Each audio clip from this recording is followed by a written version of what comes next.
Hello everyone. क्या हाल है आप सभी के। होप सारे लोग बढ़िया और मज़े में होंगे। और चैप्टर आई थिंक काफ़ी हद तक अब समझ आ गया होगा कि चैप्टर के अंदर चल क्या रहा है। आज हमारा पार्ट 6 इस चैप्टर के रिगार्डिंग है। तो 5 पार्ट हमने इस चैप्टर के रिगार्डिंग कर लिए और लगभग सारे 5 पार्टों में बहुत इंपॉर्टेंट क्वेश्चन के ऊपर डिस्कस किया गया, टॉपिक के ऊपर बहुत ब्रीफली डिस्कस किया गया और डिटेल में हम लोगों ने डिस्कस किया। तो मैं एडवाइस करूंगा कि ये वीडियो देखने से पहले सारी वीडियो एक बार खंगाल लें, उन सारी वीडियोज़ को देख लें, तब जाकर ये वीडियो आपको समझ में आने वाली है। चलिए, तो आज एक नया टॉपिक हम लोग पढ़ने वाले हैं। उससे पहले मैं आपको एक बेसिक सी बात बता दूं जो इंपॉर्टेंट है हमारे लिए। देखें, हमारे पास कुछ रिजर्व हैं जिनका नाम हमने सुन लिया होगा अक्सर। जनरल रिजर्व हमारे पास है, ठीक है।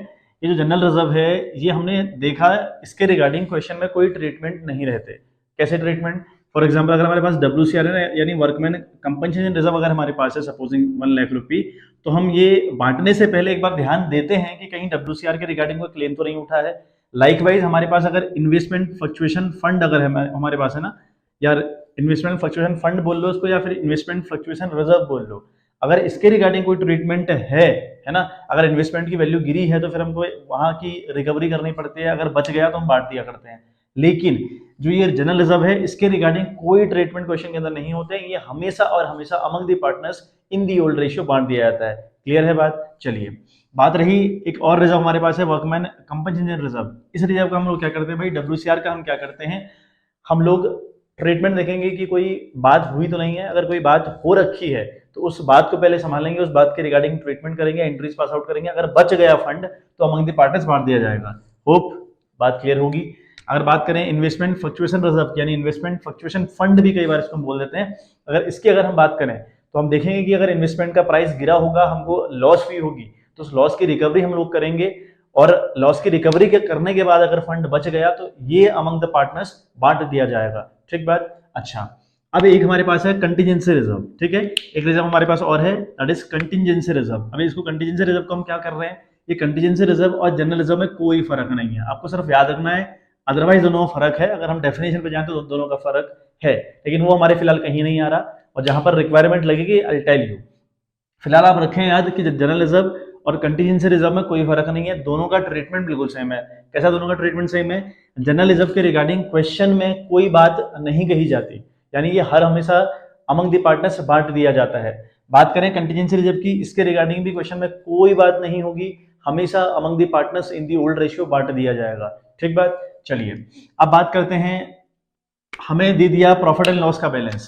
प्रॉफिट एंड लॉस का बैलेंस हमें दिया है liability side, that means we are having in the profit, we are in the profit, हम प्रॉफिट में है, कंपनी प्रॉफिट में है, तो कंपनी क्या करेगी ना, this is called accumulated profit, इसको हम एक्यूमुलेट प्रॉफिट कहते हैं। जिस प्रॉफिट को हम अमंग द पार्टनर्स नहीं बांट पाए उसे हम क्या बोल रहे हैं, एक्यूमुलेट प्रॉफिट। तो क्या करेंगे इस प्रॉफिट का, ये प्रॉफिट भी हमेशा और हमेशा among the partners in the old ratio बांट दिया जाता है। चलिए, ठीक बात। अब बात करें प्रॉफिट एंड लॉस अकाउंट का बैलेंस, अगर एसेट साइड दे दिया तो भाई ये इंडिकेट कर रहा है लॉस को, ये फॉर्म के लिए इंडिकेशन है द लॉस। लॉस क्या करोगे आप, अमंग द पार्टनर्स इसकी रिकवरी करोगे। ठीक, हमेशा और हमेशा अमंग द पार्टनर्स इसकी रिकवरी करोगे। अब अमंग द पार्टनर्स में मैं जब बोल रहा हूँ रिकवरी करोगे तो वहां पर पार्टनर्स डेबिट जाया करेंगे। इन सब में मैंने बोला कि अमंग द पार्टनर्स बांट दिया करेंगे, तो यहाँ पर हम पार्टनर्स को क्रेडिट करेंगे। क्लियर है बात? यहाँ पर मैं बोल रहा हूँ कि रिकवरी करेंगे फ्रॉम द पार्टनर्स, तो पार्टनर्स गुरु डेबिट जाएंगे। ठीक बात? चलिए, अब अगला हमारे पास होगा एडवर्टाइजमेंट सस्पेंस अकाउंट। एक दिया होगा एडवर्टाइजमेंट सस्पेंस अकाउंट, इसको भी आप लॉस कंसिडर करिए, ये भी कंपनी की लॉस है। डेफिनेशन पे अगर आप जाते हो तो फिर डेफिनेशन मैंने बता रखी है, वीडियोस अगर आपने कंटिन्यूस वॉच करी है तो आपको पता चल गया होगा कि एडवर्टाइजमेंट सस्पेंस हम किसे कह रहे हैं। लेकिन फिलहाल मैं ट्रीटमेंट के ऊपर बता रहा हूँ, एक हल्की सी झलक आपको दे रहा हूँ कि करते क्या है हम लोग। और ये चार्ट बना लीजिएगा अपने, क्योंकि ये चार्ट आपके पास होना चाहिए। तो एडवर्टाइजमेंट सस्पेंस बिल्कुल लॉस मारकर, बिल्कुल लॉस की तरह ट्रीट कर इसको किया जाता है, और फ्रॉम द पार्टनर्स इसको हम रिकवर करने का काम करेंगे। रिकवर करने का काम करेंगे मतलब all the partners will goes to debit side in the old ratio and this account will be goes to credit side. ठीक बात? चलिए, इसी का दूसरा नाम है डेफर्ड रेवेन्यू एक्सपेंडिचर। इसी का दूसरा नाम क्या है, डेफर्ड रेवेन्यू एक्सपेंडिचर। इसे भी आप लॉस मानिए, इसको भी आप क्या करेंगे, एज अ लॉस मानकर फ्रॉम द पार्टनर्स रिकवर कर लेंगे in the old ratio. Entry क्या होगी, all the partners will goes to debit side, this deferred revenue expenditure will goes to credit side in the old ratio. देखें, तो अगला हमारा हुआ डेफर्ड एडवर्टाइजमेंट एक्सपेंडिचर। ये जो 3 नाम है, advertisement suspense account, deferred revenue expenditure, deferred advertisement expenditure, तीनों के एक ही नाम है, मतलब 3 नाम है लेकिन चीज एक ही है, याद रखिएगा। इसका भी हम लोग क्या करेंगे, इसको भी एज अ लॉस मानते हुए, इसको भी हम एज अ लॉस मानते हुए फ्रॉम द पार्टनर्स रिकवर कर लेंगे। तो एंट्री हम लोग क्या करेंगे, all the partners will goes to debit side and this, ठीक है, deferred advertisement expenditure will goes to credit side, ठीक बात, इन दी ओल्ड रेशियो। अब हमें पता होना चाहिए कि भाई ये सारी चीजें पार्टनर से रिकवर करी जाती है हमेशा। इन सारे केसेस में अगर आपको प्रॉफिट एंड लॉस का बैलेंस दिया है, एसेट साइड, एडवर्टाइजमेंट सस्पेंस दे रखा है, डेफर्ड रेवेन्यू एक्सपेंडिचर दे रखा है, डेफर्ड एडवर्टाइजमेंट एक्सपेंडिचर अगर दे रखा है, तो इन सब में पार्टनर डेबिट साइड जाएंगे। इन सब में पार्टनर्स आपके, ठीक है, जो पार्टनर्स कंपनी के हैं, पार्टनर्स कैपिटल अकाउंट, ठीक है, कैपिटल अकाउंट हमेशा क्या जाएंगे बच्चों, डेबिट जाएंगे। तो ये बात याद रखनी है, अगर पार्टनर्स डेबिट जाएंगे तो ये सारे अकाउंट क्रेडिट जाएंगे, ठीक बात करें अगर हम इनकी, तो इनके इस केस में जो पार्टनर्स हैं, पार्टनर्स की जो कैपिटल अकाउंट है will goes to credit side, अगर ये पार्टनर्स के कैपिटल अकाउंट क्रेडिट जा रहे हैं तो ये सब की सब चीजें डेबिट जाती हैं, ठीक बात। अब ये बात बेसिक सी हमको पता होनी चाहिए। अब देखें, अब क्या ट्विस्ट है, अब जो हमारे अकाउंटिंग के सिलेबस में, 12th के सिलेबस में एटलीस्ट जो ट्विस्ट है ना, वो कहां पर है, वो ट्विस्ट क्या कहता है, देखो मैंने कहा कि जनरल रिजर्व क्या होता है, ये 101% हमेशा अमंग द पार्टनर्स बांट दिया जाता है और इसके रिगार्डिंग कोई ट्रीटमेंट नहीं रहता। दूसरा मैंने कहा कंटीजेंसी रिजर्व भी बिल्कुल सेम है, हमेशा इसका भी 100% गारंटी है कि हमेशा अमंग द पार्टनर्स बांट दिया जाएगा, लेकिन इसके रिगार्डिंग कोई ट्रीटमेंट नहीं रहता, एटलीस्ट क्वेश्चन के अंदर कोई बात नहीं उठती, एक्स्ट्रा बात नहीं उठती, ठीक है। अब कई बार क्वेश्चन आपसे क्या बोल देगा ना, देखो अब एक दो पंचिंग लाइन समझना क्वेश्चन की, जहां पर क्वेश्चन हमें कंफ्यूज करने का काम करता है, बहुत इंपॉर्टेंट टॉपिक हुआ, क्या बोल देगा कि जनरल रिजर्व जो है वो अमंग द पार्टनर्स नहीं बांटा जाएगा, है क्या, वो बोल देगा कि नॉट डिस्ट्रीब्यूटेड, इसको नॉट, या बोल देगा कि जनरल रिजर्व को अमंग द पार्टनर्स नहीं बांटना है, या बोल देगा कि जनरल रिजर्व, ठीक है, अगली बैलेंस शीट में या जब फर्म की नई बैलेंस शीट बनेगी उसको एज इट इज हम लोग दिखाएंगे। इस लाइन का क्या मतलब है, देखो ये लाइन तो आप समझ गए होंगे कि general reserve will not distributed among the partners, ऐसा क्वेश्चन बोल सकता है, जबकि हमें पता है भाई ये बढ़ जाता है। अब अगर क्वेश्चन इंफोसाइज करे कि नहीं बढ़ता तो फिर क्या करेंगे, फिर कंडीशन है ना, और दो लैंग्वेज है इसकी, बोलेगा general reserve will not distributed among the partners और the general reserve will be shown in the new balance sheet, ऐसा बोल देगा। मतलब अगर माना आपके पास जनरल रिजर्व 1 लाख रुपए है तो हमने क्या करना था, ये अमंग द पार्टनर्स बांट देना चाहिए था, लेकिन क्वेश्चन बोल रहा है नहीं बांटना है, या फिर क्या बोल रहा है क्वेश्चन कि अगली वाली बैलेंस शीट में एज इट इज दिखाएंगे, या बोल देगा कि general reserve will be shown in the new balance sheet, ठीक बात का मतलब क्या हुआ, देखिए जनरल रिजर्व अगर हम बांट दिया करते हैं तो जब हमारी फर्म की बैलेंस शीट है ना, जो पुरानी बैलेंस शीट है, तो वो तो हम पूरा उसमें कर देते हैं खतरनाक वाला मामला कि जनरल रिजर्व बांट दिया और बहुत सारे ट्रीटमेंट हम लोगों ने कर दिए, तो बहुत उथल पुथल मच जाती है पुरानी बैलेंस शीट में। जो balance sheet at the time of change in the PSR होती है, उस बैलेंस शीट में बहुत ज्यादा उथल पुथल आप बचाते हो, आपको प्रॉफिट का बैलेंस आप लोग बांट रहे हो, आईएफआर का आपने ट्रीटमेंट किया, जीआर का आपने ट्रीटमेंट किया, कंटीजेंसी रिजर्व का आपने ट्रीटमेंट किया, एक्यूमुलेट प्रॉफिट एंड लॉसेस थे उनका आपने ट्रीटमेंट किया, ठीक, तो पूरी उथल पुथल मच गई। अब हमें नई बैलेंस शीट बनानी पड़ेगी, अब हमें ये सब काम करने के बाद we have to frame out a new balance sheet. अब वो नई बैलेंस शीट अगर हम बनाएंगे तो वहां पर जनरल रिजर्व थोड़ी आएगा, वो तुमने बांट दिया है ना, लेकिन क्वेश्चन कह रहा कि ये 1 लाख रुपए बैलेंस शीट में दिखाना है, का ही मतलब हुआ कि ये नहीं बांटना है, का यही मतलब हुआ कि नहीं बांटना। तो दो लैंग्वेज समझिएगा, साफ साफ लिखा हो कि नहीं बांटा जाएगा, या लिखा हो कि general reserve will be shown in the new balance sheet, दोनों का मतलब हुआ कि नहीं बांटा जाएगा अमंग द पार्टनर्स। अब क्या करें इस केस में, जब लिखे कि नहीं बांटा जाएगा तो यहां पर हमें पहला स्टेप जो हमारा होगा, we'll have to calculate the sacrificing and gaining ratio. The first thing which is most important, that is we have to calculate sacrificing and gaining ratio of the partners, ठीक बात। अब जो sacrifice करेगा उसको part दिया जाएगा और जो गेन करेगा उससे लिया जाएगा, तो एंट्री हमारी जाएगी, ठीक है, gaining partners capital account debit, ठीक है, गेनिंग पार्टनर्स कैपिटल अकाउंट हम लोग डेबिट करेंगे, कैपिटल अकाउंट हम लोग क्या करेंगे बच्चों, debit, gaining partners capital account debit किया, तो हम लोग करेंगे to sacrificing partners capital account, ठीक है, पार्टनर्स कैपिटल अकाउंट हम लोग क्रेडिट किया करेंगे। तो ये एडजस्टमेंट हमें करना पड़ेगा, चाहे क्वेश्चन कहेगा इसको नहीं बांटना है या फिर दोबारा वाली जो बैलेंस शीट बनेगी उसमें एज इट इज दिखाना है, ठीक बात। अब ये जो गेनिंग और सैक्रिफाइसिंग की एंट्री होगी वो किस अमाउंट से होगी, और सपोज करें हम लोग ए और बी दो पार्टनर्स हैं, ए ने 1/10 गेन किया है और 1/10 बी ने सैक्रिफाइस किया है, इसने क्या कर रखा है, गेन कर रखा है, इन्हें हम ऐसा मान ले रहे हैं कि ए ने गेन कर रखा है, तो भाई ये जो ए है ये डेबिट जाएगा और जो बी है जिसने सैक्रिफाइस किया वो क्रेडिट जाएगा। कितने अमाउंट से, हमारे पास सपोज करो जनरल रिजर्व 1 लाख रुपए, तो 1 लाख इंटू 1/10 करोगे तो आएगा आपका 10,000 रुपए, है ना। तो 10,000 रुपए से जो ए है वो डेबिट जाएगा और 10,000 रुपये से जो बी है वो क्रेडिट जाएगा।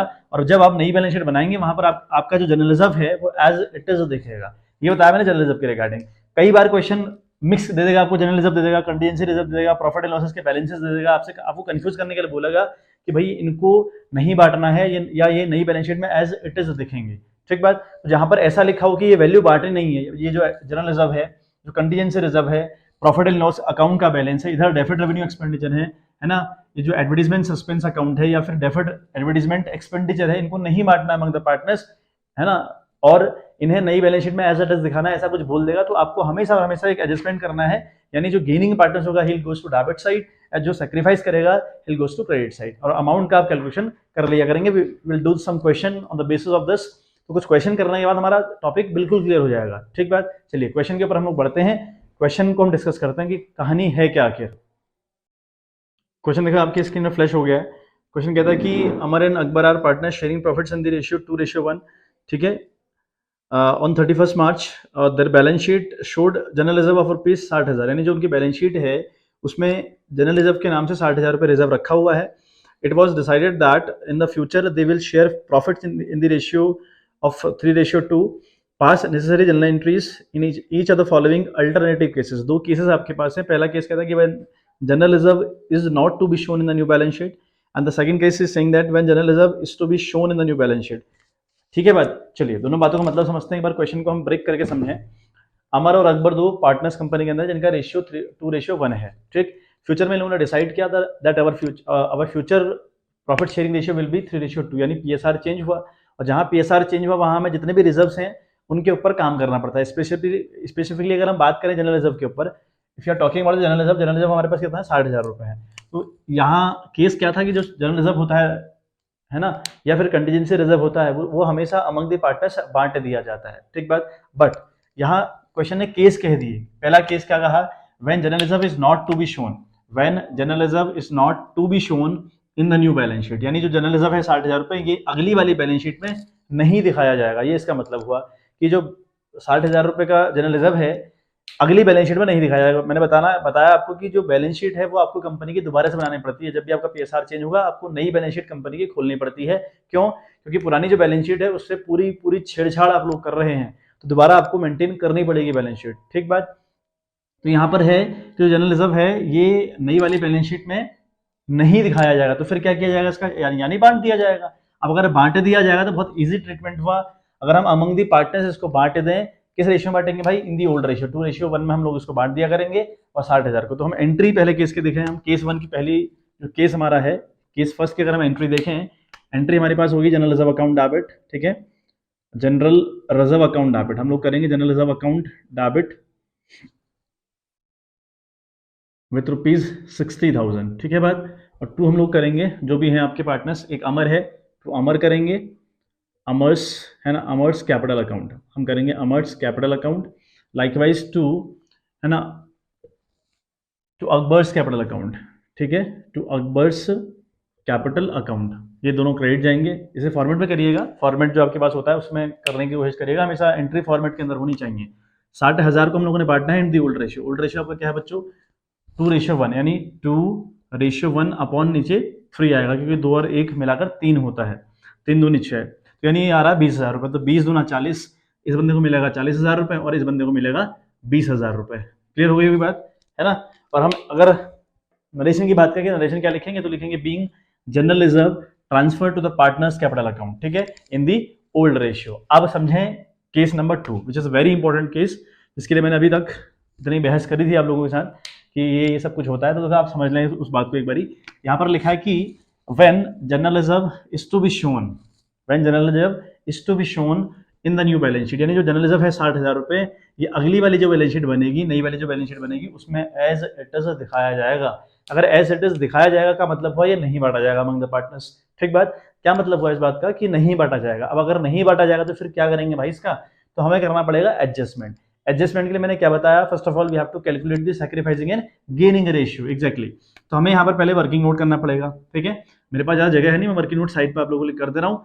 ठीक, आई बात समझ में। देखो ए जो अकबर है ना, तो भाई जो अगर हम सैक्रिफाइसिंग रेशियो की बात अगर करें, अगर हम सैक्रिफाइसिंग रेशियो की बात करें कैसे निकलता है, तो वो होता है old minus new. You know very well, you are familiar with this old minus new, ठीक है, old ratio minus new ratio कर लीजिएगा, अदरवाइज कोई बहुत ज़्यादा जरूरत है नहीं। अब देखें क्या हो रहा है, जो अमर है ना, पहले जो आपका अमर है उसका ओल्ड रेशियो क्या है भाई, उसका ओल्ड रेशियो 2/3 है कि नहीं है, 2/3 माइनस हम लोग क्या करेंगे, उसका नया देखें 3/5 नया है उसका, तो लिखेंगे 3/5 है कि नहीं है, ऐसा 3/5 नया है और उसका 2/3 ओल्ड था। बात करें अकबर की, अगर हम बात करें अकबर की, मैं एक ही लिख दे रहा हूँ, अकबर की जो बात करें तो उसका जो पुराना था वो 1/3 था और जो नया है भाई का वो 2/5 है। आ रही होगी बात समझ में। 3 5 जार 15, हमें अगर हम एल्सियम लें 3 और 5 का तो 15 आएगा ना एल्सियम, 15 आपका एल्सियम रहेगा और 3 5 जार 15 तो 5 2 जार 10, ये आपका 10 बन गया, तो 5 3 जार 15 3 3 जार 9, तो ये बन गया बेटा आपका 1/15, 1/15 आ रहा है प्लस में, 1/15 कैसे आ रहा है प्लस में, जिसका आंसर प्लस में है उसने सेक्रीफाइस किया हुआ होता है। तो अगेन यहाँ पर हम एल्सियम लेंगे तो 15 एल्सियम आएगा, तो 3 5 जार 15 तो ऊपर वाला 5 बन जाएगा, बनेगा, एंड 5 3 जार 15 2 3 जार 6, तो 6 आ रहा माइनस, यानी 5 - 6 विल बिकम -1/15, ये और आपका -1/15। अब ये -1/15 अगर आ रहा है तो इसका ये मतलब है कि जो अकबर है उसने तो गेन किया है, लेकिन जो अमर है उसने सेक्रीफाइस किया है।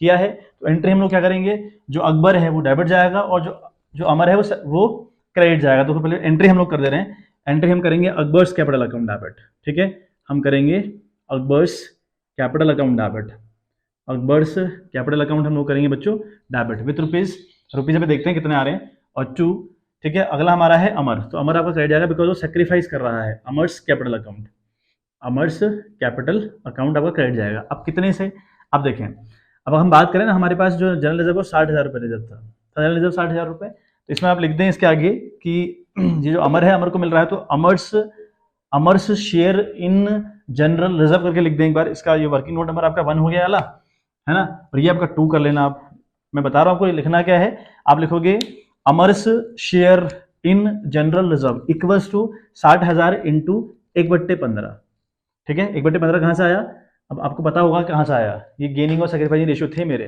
15 4 जार 60, यानी एंट्री होनी है 4,000 रुपए से, यानी जो एडजस्टमेंट होना है वो 4,000 रुपए से होना है। तो अमर का जो कैपिटल अकाउंट है वो डेबिट गया विद ₹4,000, ठीक है, यानी जो अकबर है, सॉरी अमर नहीं, अकबर को 4,000 रुपए देने पड़ेंगे, किसको, अमर को, कितने, 4,000 रुपए। यहाँ पे लिखोगे बीइंग एडजस्टमेंट एंट्री पास्ड, क्या लिखेंगे आप लोग, being adjustment entry passed. Hope मामला क्लियर हुआ होगा। ये इंपॉर्टेंट टॉपिक था याला सेकंड वाला, कि जब कोई जनरल रिजर्व या कोई प्रॉफिट एंड लॉस का बैलेंस या कोई एडवर्टाइजमेंट डेफर्ड रेवेन्यू एक्सपेंडिचर या फिर कोई ऐसा खर्चा जो बट जाना चाहिए था या ऐसा कोई रिजर्व जो बट जाना चाहिए था नहीं बटा, क्वेश्चन कह रहा है कि नहीं बांटना, तो फिर वहां पर हमेशा और हमेशा आपको एक एडजस्टमेंट एंट्री करनी पड़ेगी। वो एडजस्टमेंट एंट्री होगी कैसे, जो बंदा गेन करेगा वो डेबिट जाएगा और जो बंदा सेक्रीफाइस करेगा वो क्रेडिट जाएगा। क्लियर है बात, चलिए नाउ एक क्वेश्चन इसके बेस पर और करते हैं, मिक्स क्वेश्चन है और आई थिंक अदरवाइज अब टॉपिक आपका क्लियर हो गया होगा, बट एक क्वेश्चन फिर मैं आपको करवा दे रहा हूँ विच इज वेरी इंपॉर्टेंट क्वेश्चन, थोड़ा सा मिक्स वाला केस है, हो सकता है कि आपको कंफ्यूज करे, तो एक बार आप देखें क्वेश्चन, देखिए बच्चे, एक आखिरी क्वेश्चन है, बड़ा मजेदार क्वेश्चन है ना, इंपॉर्टेंट है क्वेश्चन, बाकी सेम सिमिलर क्वेश्चन है, उनको करिएगा आप लोग, ठीक है बात। क्वेश्चन देखो आपका 19th वाला है, X, Y and Z are sharing profits and losses in the ratio 5:3:2. They decided to share future profit and losses in the ratio 2:3:5 with effect from 1st April, ठीक है। They also decided to record the effect of the following accumulated profit, losses and reserve without affecting their book value by passing in a single entry। अब तो यहाँ पर क्या है, journalism हमें दे रखा है 6,000 रुपये, प्रॉफिट एंड लॉस का बैलेंस दे रखा है क्रेडिट, यानी प्रॉफिट हम लोग को हुआ पड़ा है, और आगे बात करता है एडवर्टाइजमेंट सस्पेंस अकाउंट लिखा है 12,000, पास एन एडजस्टमेंट एंट्री लिखा है साफ साफ। अब वैसे भी क्वेश्चन ने एक जगह लिखा है कि, है ना, दे also decided to record the effect of the following accumulated profit, losses and reserve without affecting their book value। का मतलब क्या हुआ, क्वेश्चन कह रहा है कि जो इनकी बुक वैल्यू उनको इफेक्ट नहीं करना है, इफेक्ट नहीं करना है का मतलब हुआ कि बांटने नहीं है और ना रिकवरी करनी है। अगर किसी अमाउंट की रिकवरी फ्रॉम द पार्टनर होनी है तो नहीं करनी है, अगर किसी अमाउंट को अमंग द पार्टनर्स बांट देना है तो नहीं बांटना है। अब देखो पहला हमारे पास जर्नलिज्म है, जर्नलिज्म के रिगार्डिंग हमने क्या पढ़ा कि हमेशा और हमेशा अमंग द पार्टनर्स बांट दिया जाता है, अगर क्वेश्चन एम्फसाइज करे कि नहीं बांटना या अगली वाली बैलेंस शीट में दिखाना है ना, will be shown in the new balance sheet दिखेगा, तब जाकर हमें ये नहीं बांटना होता है, इसके रिगार्डिंग ट्रीटमेंट करना होता है गेनिंग टू सैक्रिफाइसिंग में, ठीक बात। ऐसे ही प्रॉफिट एंड लॉस की अगर हम बात करें तो यहाँ पे लिखा है प्रॉफिट है कितना रुपये 24,000 रुपये, क्योंकि मैंने प्रॉफिट कैसे कंसिडर किया, वहां पे लिखा था कि क्रेडिट बैलेंस है, क्रेडिट बैलेंस का मतलब प्रॉफिट हुआ, ठीक बात। तो ये प्रॉफिट हम लोग को हुआ। अगला एडवर्टीजमेंट सस्पेंस है, मैंने कहा था कि इसको लॉस मानिए आप, तो एडवर्टीजमेंट सस्पेंस आपकी लॉस है, इसको आपने रिकवर करना था फ्रॉम द पार्टनर्स, लेकिन अब नहीं करना। इन सबकी बुक वैल्यू को इफेक्ट नहीं करना, यानी इनको अगली बैलेंस शीट में एज इट इज दिखाना है। अगर ऐसा है तो I have to do the adjustment, मुझे एडजस्टमेंट करने पड़ेंगे। अब वो कैसे करेंगे, उसके लिए पहला स्टेप है, you have to calculate the sacrificing and gaining ratio, ठीक बात। फॉर्मूला क्या हुआ, सैक्रिफाइसिंग रेशियो का formula old ratio minus new ratio होता है। बात करें अगर एक्स की, तो एक्स का जो पुराना रेशियो था वो 5/10 था ना, 532 लिखा हुआ है, तो पुराना रेशियो क्या हुआ 5/10, नया क्या हुआ इट इज 2/10 है ना, 235 है तो नया आपका 2/10 हो गया।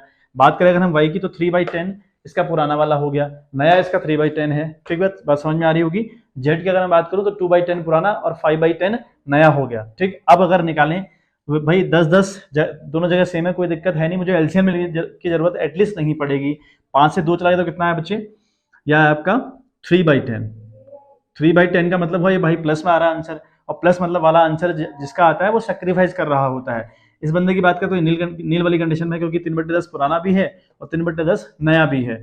बात करें अगले जेड वाले की, तो 2/10 पुराना, नया 5/10, तो यहाँ आंसर -3/10 आ रहा है, -3/10 आपका आंसर आ रहा है। तो इसका मतलब इस बंदे ने सेक्रीफाइस किया। और एक बात वैसे भी ध्यान देने योग्य है कि जब क्वेश्चन हम किसी क्वेश्चन के अंदर हम सेक्रीफाइसिंग और गेनिंग रेशियो निकालने बैठे तो ये कंफर्म होता है कि एक पार्टनर जितना वो सेक्रीफाइस कर रहा होता है, अगला पार्टनर उतना ही गेन कर रहा होता है, ठीक बात। अब यहाँ पर क्या होगा, इसका जो अल्टीमेट इफेक्ट निकलेगा, उसे हम लोग क्या करेंगे, अमंग द पार्टनर्स बांट दिया करेंगे। अब तो ये तो वर्किंग नोट नंबर आपका 1 हो गया, ठीक है। ऐसी वर्किंग नोट नंबर हमको 2 करना पड़ेगा, वो देखें किस तरीके से हम लोग करें, देखें, है ना। तो सेकंड जो वर्किंग नोट नंबर सेकंड हुआ, तो वहां पर आप क्या लिखिएगा, इन सबको लिखिएगा कि जर्नलिज्म इतना है, प्रॉफिट एंड लॉस का बैलेंस इतना है, एडवर्टाइजमेंट सस्पेंस का बैलेंस इतना है, ठीक है। मैं यहाँ पर जगह छोड़ रहा हूँ, पहला आप लिखेंगे जीआर, मैं एक लिख रहा हूँ, बाकी आप लिखिएगा 60,000 रुपये आप यहाँ पे लिखेंगे, ठीक। देन फिर जो पीएनएल का बैलेंस है, पीएनएल अकाउंट का जो बैलेंस है वो लिखेंगे आप कितना, सॉरी 60,000 नहीं है, 6,000 रुपये जर्नलिज्म, ये आपका 24,000 रुपये है, ठीक है। बट ये है ब्रैकेट में, क्योंकि नहीं सॉरी नॉट ब्रैकेट में, ये आपका प्रॉफिट है, सॉरी, तो यहाँ प्रॉफिट दिया था 24,000 रुपये, ये भी आप लिखेंगे, ठीक बात। अब जो एडवर्टीजमेंट सस्पेंस है ना, जो एडवर्टीजमेंट सस्पेंस आपका है, ये सेकंड वर्किंग नोट का यहाँ पर ए वाला और बी वाला और सी वाला, सी में क्या है एडवर्टीजमेंट सस्पेंस है, ठीक है। एडवर्टीजमेंट सस्पेंस है, पूरा लिख लीजिएगा। एडवर्टीजमेंट सस्पेंस आपके पास जो है वो है आपका 12,000 रुपये है, 12,000 रुपये, लेकिन ये ब्रैकेट में है, ब्रैकेट में क्यों, क्योंकि ये लॉस है। जो मिलना चाहिए वो तो प्लस में लिख के दिखाया मैंने, ये भाई जर्नलिज्म मिलना चाहिए तो प्लस में दिखाया। तो प्रॉफिट एंड लॉस का बैलेंस है, क्रेडिट बैलेंस दिखा रखा है, तो मैं कह रहा हूँ कि मिलना चाहिए तो मैंने प्लस में दिखाया। लेकिन जो एडवर्टीजमेंट सस्पेंस आपका है ना, वो आपका रिकवर का होता है, अगर रिकवर अगर होता है तो मैंने इसको माइनस में दिखा दिया, क्योंकि माइनस कहीं ना कहीं उनसे लिया जाता है तो माइनस किया जाता है, ठीक है बात। चलिए, तो 24 + 6 आपका हुआ 30, 30 में से 12 गया तो बचा 18,000 रुपये। तो अल्टीमेट इफेक्ट जो पड़ा वो पड़ा 18,000 रुपये का पड़ा। तो अल्टीमेट इफेक्ट कितने का पड़ा, ये आपका नेट इफेक्ट, इसमें लिखिएगा नेट इफेक्ट, ये आपका नेट इफेक्ट है, ठीक है, ये आपका है नेट इफेक्ट, ठीक बात। अब यहाँ किसको मिल रहा है, यहाँ पर एक्स को मिलेगा और वाई जेड से लिया जाएगा, तो यहाँ पर हम लिखेंगे एक्सेस शेयर, है ना, एक्सेस शेयर कितना 18,000 में उसका कितना शेयर है बच्चों, उसका शेयर है 3/10 का, एग्जैक्टली 3/10 का, 3/10, तो 10 0 से 0 कैंसिल हुआ तो 18 3 54 होता है, यानी 54 होता है। तो 5400 इसको, इस एक्स को 5400 रुपये दिए जाएंगे और इस जेड से रिकवर किए जाएंगे 5400 रुपये। अगर ऐसा है तो जेड का जो कैपिटल अकाउंट है वो डेबिट जाएगा, तो एंट्री होगी जेड्स कैपिटल अकाउंट, क्या होगी, जेड्स कैपिटल अकाउंट हम लोग डेबिट करने वाले हैं विथ ₹5400, ठीक बात। और टू भाई जो एक्स है उसको पैसा मिलेगा तो लिखेंगे to X's capital account, to X's capital account, to X's capital account credit करेंगे विथ ₹5400, ठीक बात। यहाँ पर लिखेंगे बीइंग एडजस्टमेंट एंट्री पास्ड, ठीक बात। होप मामला क्लियर हुआ होगा, स्क्रीनशॉट ले लें, फिर आज का जो सेशन है वो हम समझ करें, उसे फिनिश अप करें, ठीक है बात। ये क्वेश्चन इंपॉर्टेंट था, टॉपिक इंपॉर्टेंट था एक्चुअली, क्वेश्चन तो जो है जैसे भी है क्वेश्चन तो हो ही जाएंगे आपसे, लेकिन आपकी बात टॉपिक के ऊपर होनी चाहिए, टॉपिक के ऊपर कमांड हमारी होनी चाहिए। चलिए, तो आज के लिए बच्चों इतना ही, मिलते हैं आपसे इन द नेक्स्ट वीडियो, तो तक के लिए bye bye, have a good day.